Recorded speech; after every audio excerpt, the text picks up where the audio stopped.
Think about a noun that you use to describe yourself. Have you ever thought about why you identify with that noun? Why does it fit you? Is it something that makes you happy? Hi, my name's Clara and I'm a planner. Like most, planning is something that always came naturally to me. In high school, I was able to master the skill of using a calendar, which allowed me to develop strong time management skills. My agenda became my best friend. I would never leave the house without it, and I wrote everything in it. Looking through the pages brought me a strong sense of independence and motivation. Most importantly, it allowed me to feel like I was in control of my life. Humans are capable of doing and committing to so many things. I'm amazed when I look back on my university experience. How have I been able to balance being a full-time student, having a part-time job, living on my own, joining clubs, and being in a student association? I think I was able to do it because I felt like I was in control. I have become such a good planner that I'm able to micromanage my own life. This past year, my life went down a road I never thought I would travel. I was diagnosed with depression and OCD. The diagnosis brought relief as I could now understand why I was feeling a certain way, and I immediately pulled together a plan of how I would overcome this new reality. This plan allowed me to regain control in a situation where I felt like I had none. On my road to recovery, I learned how important it is for people to feel like they are in control. The need to be in control was a bigger part of my life than I realized. I guess I never paid attention to it because my overplanning and accomplishments were fulfilling the need. I was using my busy schedule and commitments to cope with my loss of control. I might not have been able to control my unexpected waves of sadness, the challenges of living alone, and my parents' divorce. But I was able to control my schedule, and that felt really good. One of the deepest needs humans have is for a sense of control. Actually, many aspects of our lives are centered around control. Routines, social values, and rituals provide familiarity and certainty. Think about a time where you didn't feel in control of a situation.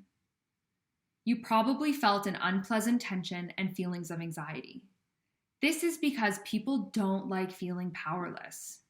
We don't like being in situations that we can't change because it decreases our success rate of survival.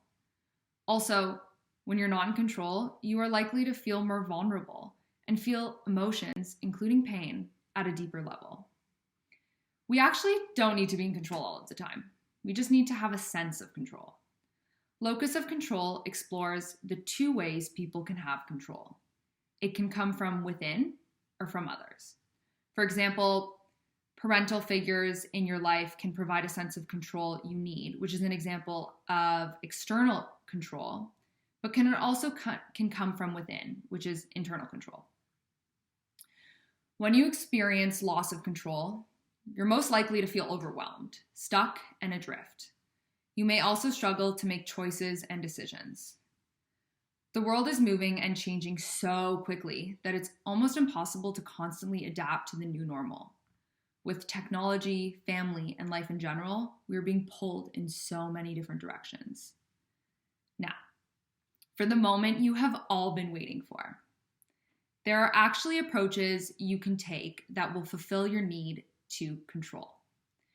One of the best ways to gain control is by giving up your control. This allows you to choose when, where, and how you give up the control, which ultimately still gives you the power.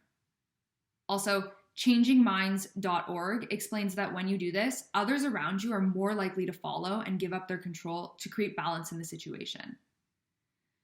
Meditation has been practiced by people around the world for over 5,000 years.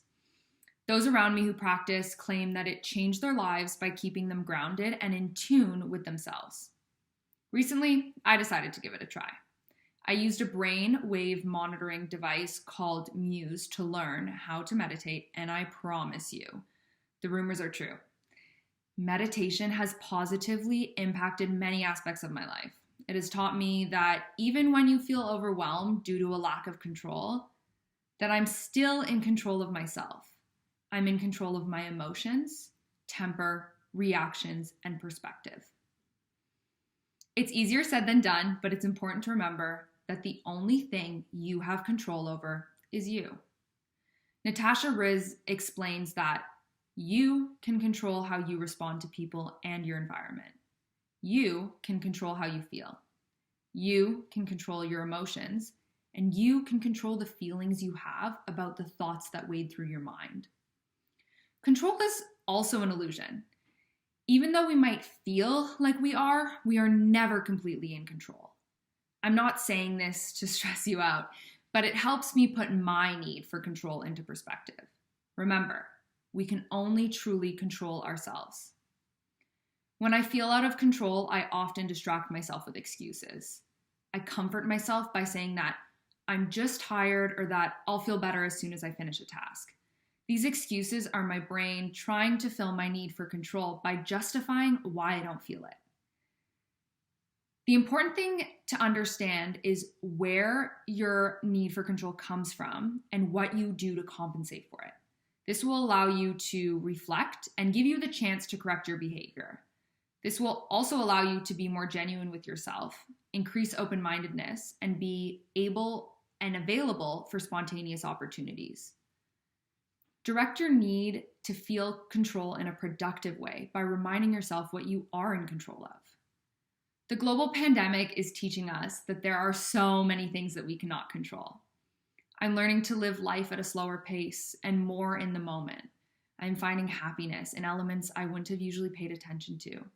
I no longer take for granted how good the sun feels on a hot day and how wonderful locally made ice cream tastes when you eat it in a cone. I am spending more time truly connecting with people and listening to what they have to say. I've stopped planning my every move and opened up space for the unknown. I hope that this talk brings awareness to your potential need for control and helps you let some of it go. Remember, the only thing you sometimes have control over is perspective. You don't have control over your situation, but you have a choice about how you view it. Thank you.